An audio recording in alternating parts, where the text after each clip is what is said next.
Viewers, আপনাদের নিশ্চয়ই মনে আছে কালজয়ী কণ্ঠশিল্পী মান্নাদের সেই বিখ্যাত গানটির কথা। কাটা দেখে আপনাদের মনে হতে পারে এতক্ষণে আমি কোন গানটির কথা বলছি। হ্যাঁ, আমি ফুল না হয়ে কাটা হয়ে বেশ ছিলাম। ও আমি ফুল না হয়ে কাটা হয়ে বেশ ছিলাম, জানি না কোন ভুলে তোমার আঁচলে জড়ালাম। পুলক বন্দ্যোপাধ্যায়ের লেখা প্রভাসদের সুর করা এই গানটি নিশ্চয়ই অনেকের পছন্দের গানও। আজ ফুল নয়, আমি কাটা নিয়েই সাজিয়েছি আমার এই ভিডিওটি। বানানের তারতম্যে এক কাটা শব্দটি বিভিন্ন অর্থে প্রয়োগ হয়। বহুবিধ কাটার কথকতা থাকবে আমার এই ভিডিওতে। কাটা যে কখনো কখনো অনিন্দ সুন্দর রূপেও আমাদের সামনে প্রতিভাত হয় তা বলার অপেক্ষা রাখে না। দেখছেন না, এই যে তিত বেগুনের কাটা কত সুন্দর দেখাচ্ছে।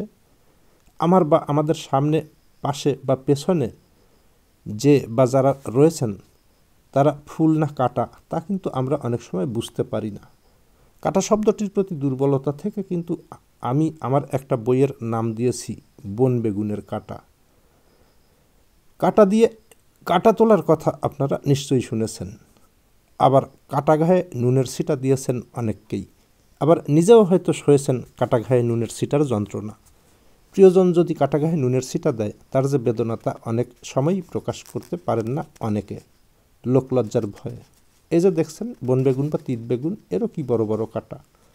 তিত বেগুনের কাটা রেখা ছুঁয়েছেন কখনো? কাটা থাকে বলেই কিন্তু অযত্ন অবহেলায় বেড়ে ওঠা তিত বেগুনের গাছে মুখ লাগায় না গরু ছাগল। কেন জানেন? কাটার ভয়ে। খাল কেটে কুমির আনার কথা নিশ্চয়ই ভোলেননি। এমনটি হতেই পারে, হয়তো আপনার জীবনেও এসে থাকতে পারে এমন কুমির। পেট কাটা, ঠোঁট কাটা, এ কথাগুলোর সাথেও আপনি নিশ্চয়ই পরিচিত আছেন।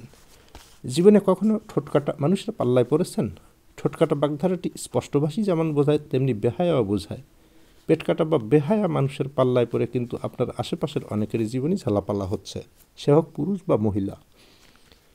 গলার কাটা বাগধারাটির সাথেও অনেকে পরিচিত আছেন। এক অর্থে গলার কাটা বলতে এমন অবস্থা বোঝায় যেখানে প্রতিযোগীরা একে অপরের ক্ষতি করতেও দ্বিধা করে না। কোনো কোনো জিনিস কখনো কখনো আমাদের গলার কাটা হয়ে ওঠে। শুধু জিনিস কেন, মানুষের ক্ষেত্রেও এমনটি হয়। ভালোবাসার অভাবে অমিলের কারণে একজন আরেকজনের গলার কাটা হয়ে ওঠে বা ওঠেন। নাক কাটা অর্থাৎ নিজের নাক কেটে পরের যাত্রাভঙ্গ করার মতো মানুষও কিন্তু আমাদের আশেপাশে, আমাদের সমাজে আছে।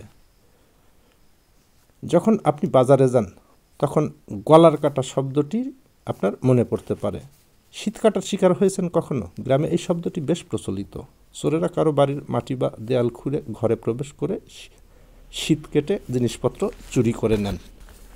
চোরা কাটার কথা মনে পড়ে? গ্রামের ঝোপঝাড়ে মেঠো পথের ধারে চোরা কাটা। গ্রামের বনবাজারে চলার সময় চোরা কাটার বিষ কখনো আপনার কাপড়ে আটকে যায়নি?